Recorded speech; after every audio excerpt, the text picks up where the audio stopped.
in a game like this with a legendary coach coming to town?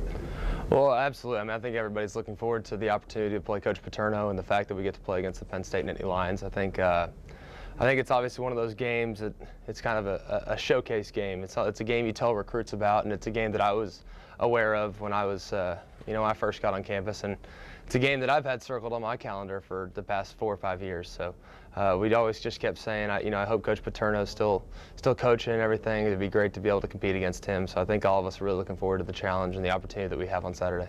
Greg, talk about what is the difference in practice and playing in a game live fire, and how you think that was really important for AJ to get that experience in the game. Well, I think it's a big difference. Obviously, when you're wearing the black jersey in practice, you have kind of a sense of security. You have a sense of not really being aware of the pass rush, not being aware of things like that. So when you're in the live fire, in a game type situation, you tend to get the ball out a little bit quicker. You tend to see the field a little bit better. You kind of pick up disguises a little easier. So I think going forward, that will help him with his confidence. And I think it'll help our team as far as just having as many people having experienced that live action. It should help us going forward for sure. Greg, you were near perfect in game one, but I know always the critic, you want to get better. What thing you see after playing in a game that you guys could kind of get better at? Well, I think we did a pretty good job. I think we did a good job of taking what the defense gave us.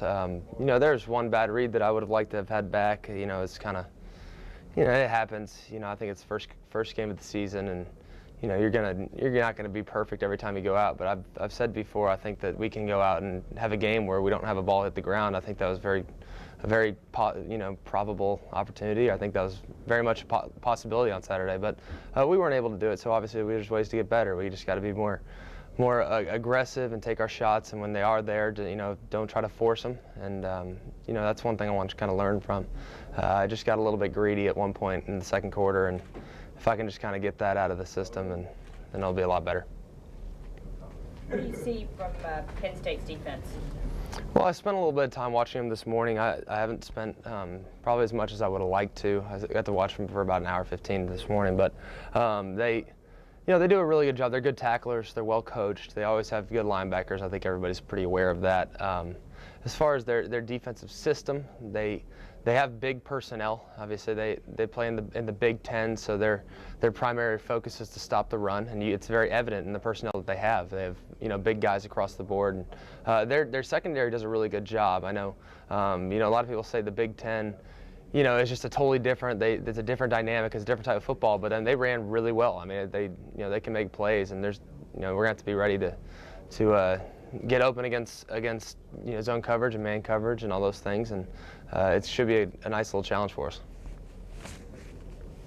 Greg, Coach talked about you this year compared to last year, making throws you weren't making last year, doing things maybe last year you weren't able to do. What's been the difference? Is it just game experience or successful game experience? What's been the difference? Well, I think it's a little bit of both. I think once you kind of have that little bit of experience last year, and we were able to taste some success, obviously, throughout the course of the season last year, it did give me confidence in my preparation and the way I'm, in my capabilities on the field. I know that a lot of times last year I was a little apprehensive about, making some throws and maybe just being a little bit too cautious at times. But this year I feel a little bit more comfortable. I think my timing's better with my wideouts. I can anticipate throws a little bit better. I can anticipate coverages, and I just have a good rapport with my teammates. I think that helps as well. I think I have a good understanding of what the offensive line is going to be doing protection-wise, and I have, say if Julio's got a route at 14 yards, I'm going to trust him in the fact that he's going to get to 14. And last year I wasn't necessarily sure.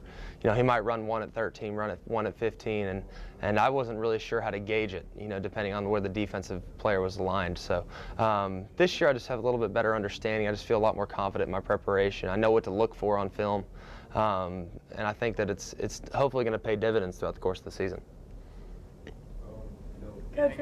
Coach was talking about Richardson as a natural leader on the team ever since he came in.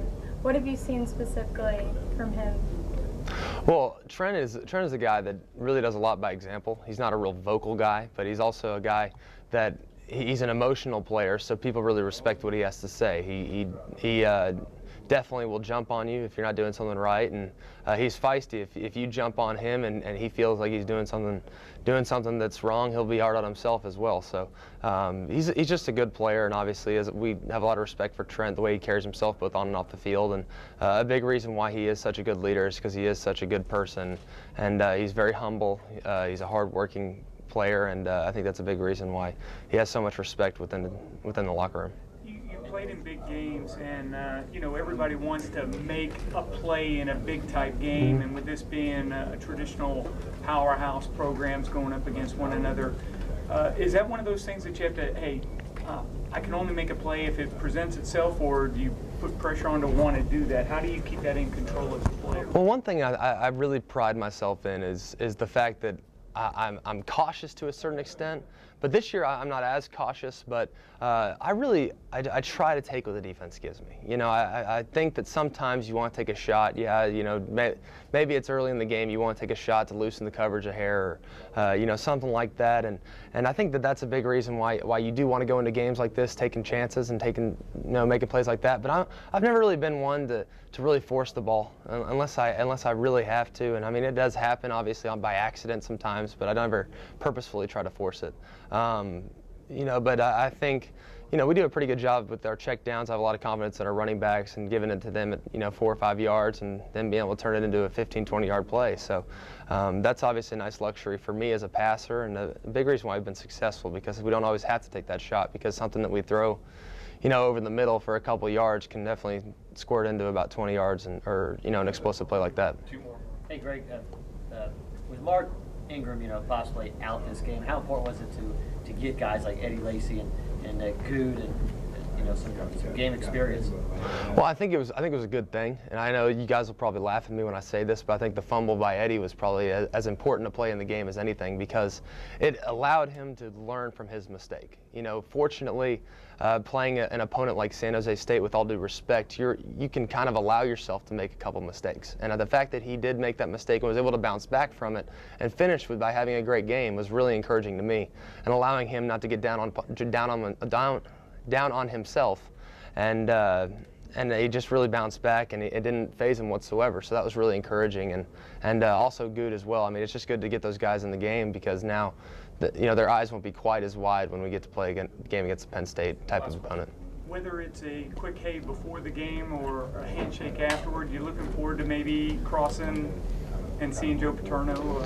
I'm gonna go for a hug. I'm gonna yeah, I'd love to obviously shake his hand, and you know, he's been around for quite some time, you know, long before even my dad was playing college football. So I have a tremendous amount of respect for him. So if I get the opportunity to shake his hand or reach out and just touch him, maybe I'm definitely gonna take full advantage of it.